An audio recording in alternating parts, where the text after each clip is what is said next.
The Nissan Days S Hybrid is the perfect urban companion.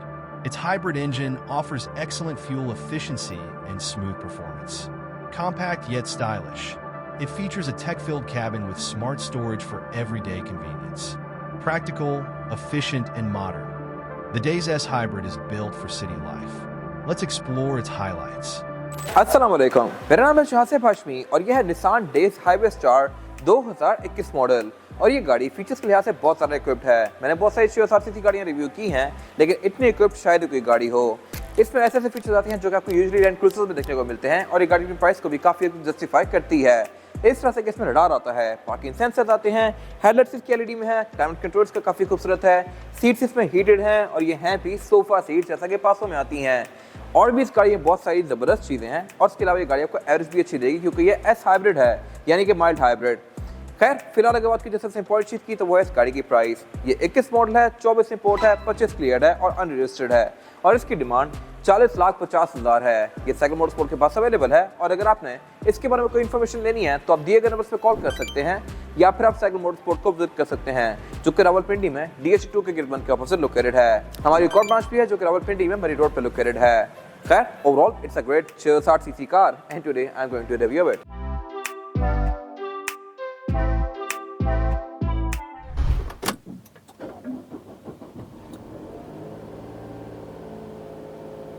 Let's start with the exterior of this car. Looks के लिहाज से किसी की अपनी opinion है, लेकिन मेरे ख्याल से ये गाड़ी काफ़ी खूबसूरत है। सेम ऐसी एक और गाड़ी भी आती है, मित्सुबिशी EK वैगन।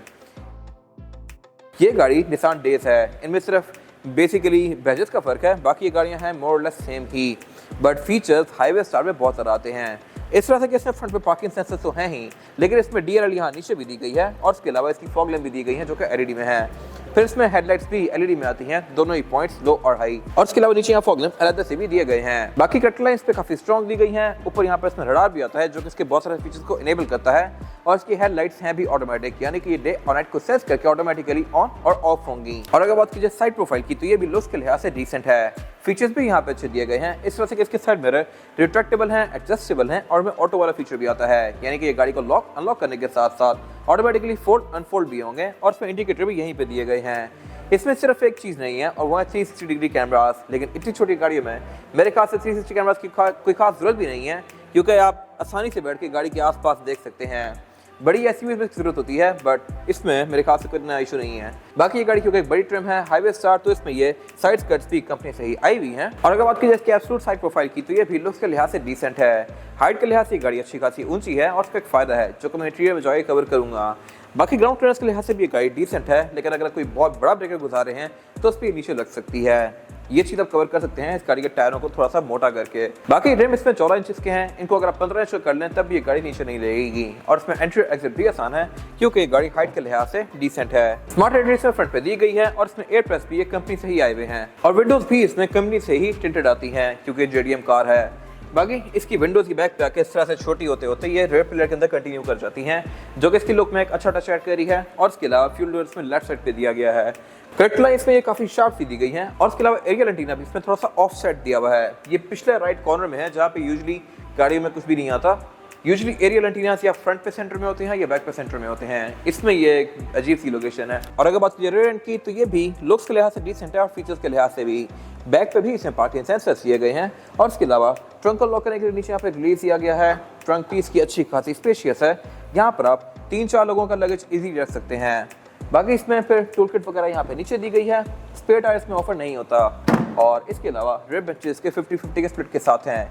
इनको आप फोल्ड करके इसकी ट्रंक कैपेसिटी को ज़्यादा स्पेशियस बना सकते हैं और इसके अलावा अगर आपने बैक को और ज़्यादा स्पेशियस करना है तो आप इसकी सीट्स को स्लाइड भी कर सकते हैं। इसका तरीका यह है कि इसमें 2 रिलीज दिए गए हैं।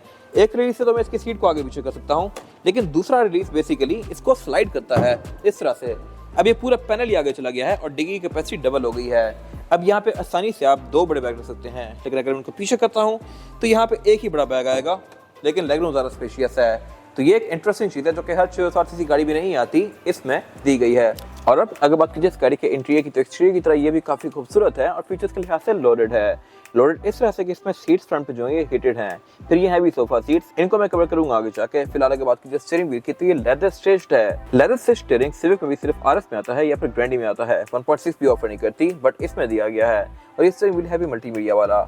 फिर इसके अलावा हेडलाइट्स में ऑटोमेटिक हैं जो कि डे और नाइट को सेंस करके ऑटोमेटिकली ऑन और ऑफ होंगी। और इसके अलावा अगर बात की जाए मीटर की, तो मीटर भी इन गाड़ियों के हिसाब से ज़्यादा चौड़ा है, ज़्यादा स्पेशियस है।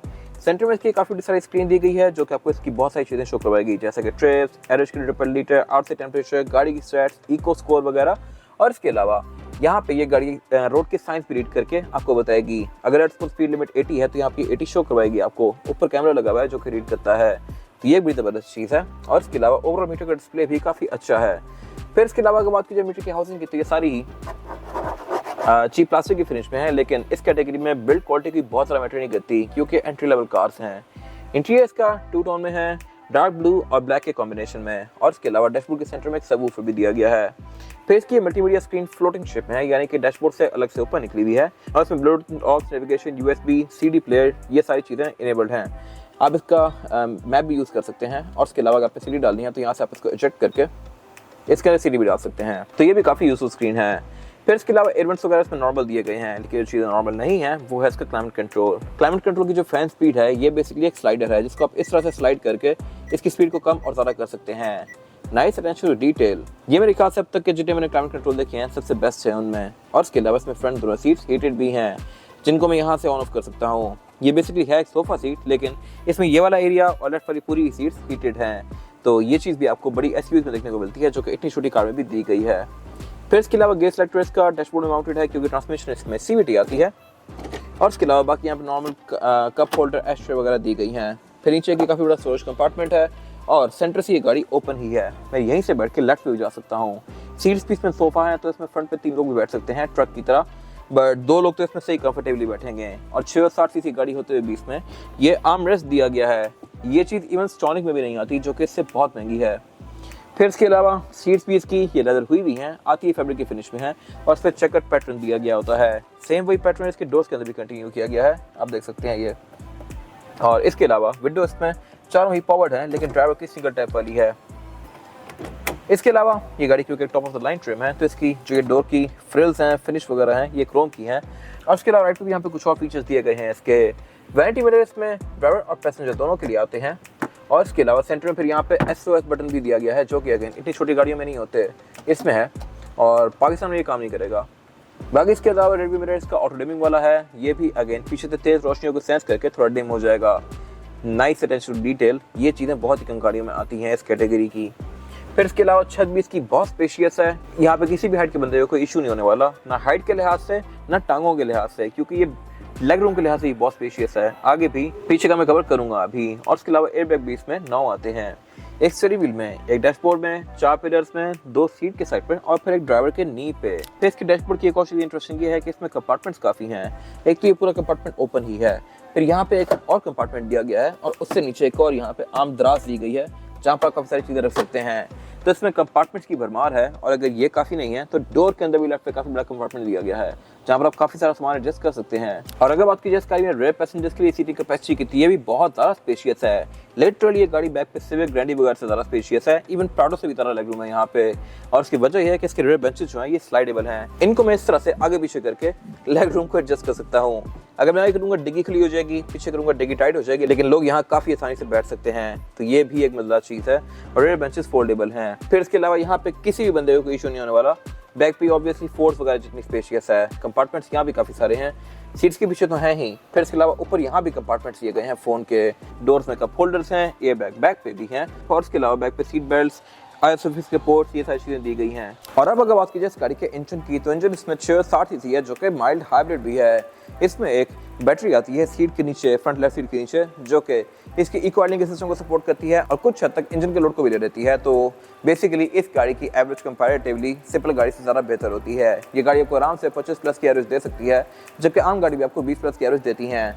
तो 25+ की एवरेज बहुत अच्छी है, जो कि यूजुअली आपको मोटरसाइकिल से मिलती है, और ये गाड़ी आपको सही इकोनॉमिकल पड़ेगी। पार्ट्स भी इस गाड़ी के पाकिस्तान में इजीली अवेलेबल हैं, मार्केट इस गाड़ी की पाकिस्तान में काफ़ी स्ट्रॉग है।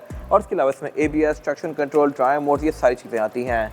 ये गाड़ी सिर्फ 22 किलोमीटर चली हुई है, तो ये ऑलमोस्ट ब्रांड न्यू ही है।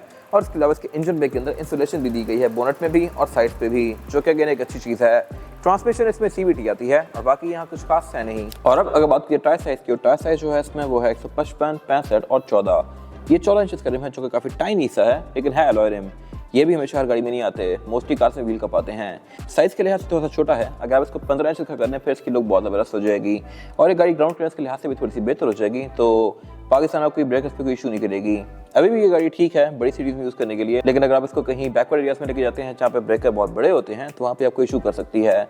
बाकी से फ्रंट पे डिस्क ब्रेक दी गई है, बैक पे ड्रम ब्रेक्स आती हैं, फिर इसमें ABS और ट्रैक्शन कंट्रोल भी आता है जो कि इसकी राइड को बेहतर बनाता है। ये था आज का रिव्यू। अगर आपको रिव्यू पसंद आया है तो इस वीडियो को लाइक कीजिए, मेरे चैनल को सब्सक्राइब कीजिए और अगर आपके पास इस कार से रिलेटेड कोई भी राय है तो उसको कमेंट सेक्शन में शेयर जरूर कीजिएगा ताकि वो लोग जो ये गाड़ी लेने वाले हैं वो आपकी राय से फायदा उठा सकें। अपना ख्याल रखिएगा। Thank you.